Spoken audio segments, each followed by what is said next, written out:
You 2-on-2 in a set-up back, Fabs at the back.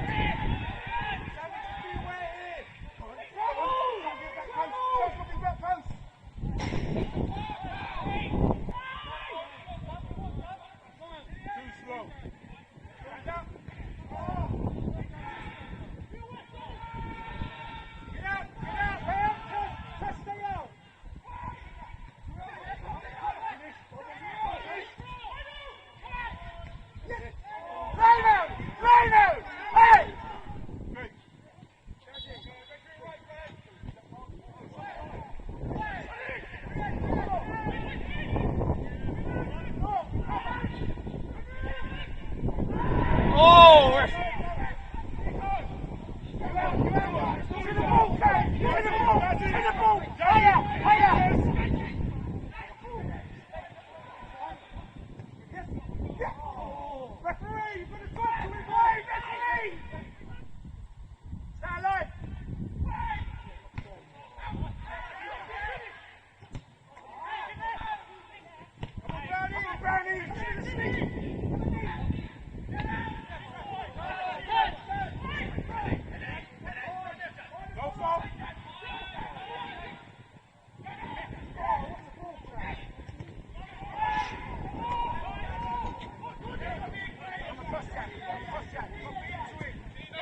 Gary, we said it a few times.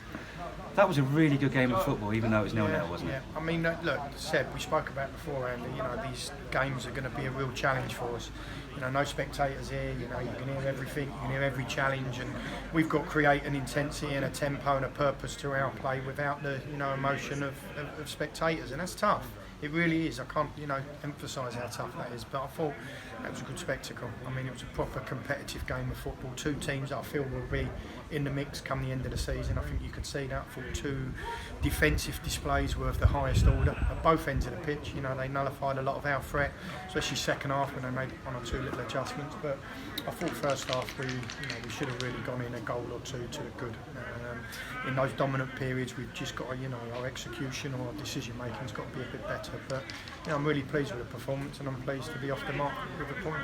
Yeah, exactly. Yeah, and to play a side as good as Dartford, we'll both be up there hopefully at the end of the season. But yeah, just that clinicality, as Ben mentioned is a word apparently. But yeah, it's a good word. But just a bit more of that in the final third, and I've used the other side of that efficiency, I would say, because we're getting a lot of entries into the box, we're getting a lot of passages of play that we're just not quite getting right, and we're working on it. Seb, we truly are.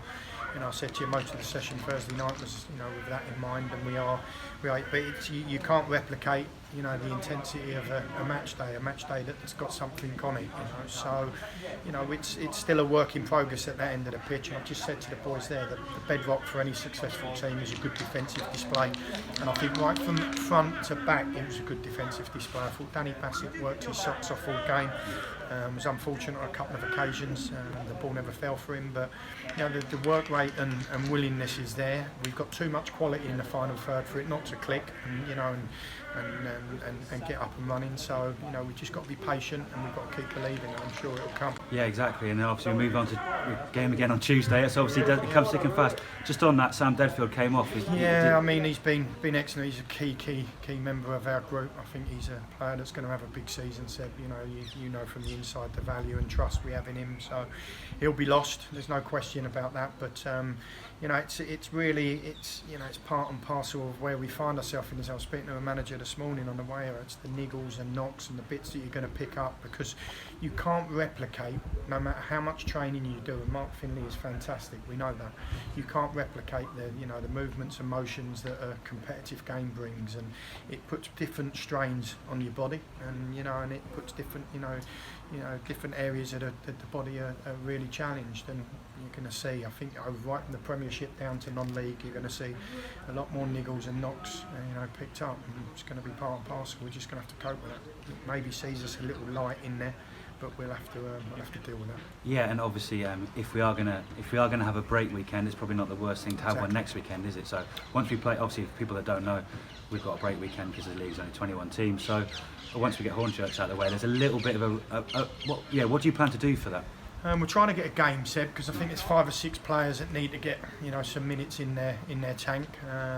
We've got to keep everyone at peak of their powers, so we are looking to try and get a game. If we can't do that, we'll have a training session of some ilk, and we'll try and sort of take in a game if we can. But obviously at our level, that's not going to be easy or even possible. But it's funny, it's weird. This early in the season, it's just another indication of where we find ourselves in our season. It's a blank weekend on top of sort of no spectators, no fans. It all seems a little bit odd at the moment, but we'll cope with it. We'll deal with it. Mark's just said that he's maybe only a couple of weeks, only a slight strain, so that may fall into the place that he only maybe misses Tuesday night's game, all being well. And yeah, looking forward. I think. Well, to be fair, I think the first half we could have, we go in 2-3-0 up. I think they could have moaned. I think we were brilliant in the first half. We got in great areas, just weren't clinical enough. The right decision maybe at times, but that'll come for sure. Yeah, Gary mentioned that actually, and he mentioned obviously in pre-season. But yeah, just that final bit in the final third will come with more games, won't it? Oh, of course, we got great players in those areas, and they will once they get going. I think they won't stop. It's one of those. Like Gaffer said to us after the game, I think someone's going to get pumped at the end of the day. It's just when's it going to happen? We recover now, and hopefully we go Tuesday, and hopefully that's the game, mate. Yeah, exactly. And me and Ben particularly enjoyed the constant battle between you and Tom Bonner in the opposing boxes. Did you enjoy it out there today? it's always good when it's a battle for me, innit? So, it's my type of game, that. So, really, look, I enjoyed it. And I didn't play enough games last season, so I want to be out there all the time now. Yeah, and obviously you've got Hornchurch on Tuesday night, so hopefully take that good form in, because we weren't a million miles away on Tuesday night, obviously, from getting a point. But to get a point today is good, and hopefully take that into Tuesday, yeah? That's it. You know, we're off the mark for the season now, and that's the most important thing. We're up and running. Like I say, look, it's just, when's it going to happen? When, you know, when the boys do start firing it, it's going to be frightening. But we've got a good platform to build from. You know, clean sheet and nearly enough clean. I should have had a clean sheet last Tuesday, but you know, conceded a sloppy goal. So yeah, just when it's going to happen. Yeah, and obviously you've got Alan Julian as well. He was called into action straight away with Elliot Remain. Even if it does get past you and Dean Nimman, which it hasn't much this season, you've got him behind you, haven't you? Oh yeah, look, Jules is, everyone knows Jules. For this level, he's a great goalie still. He's got bundles of experience, and people might think that he's not as you know, he's getting older, but he's not. I'm telling you now, he moves like he's 20 still, and like today, you see the save that he makes. It's a great save, so, you know, to get down there with his feet. So yeah, we know we've got a solid goalie behind us.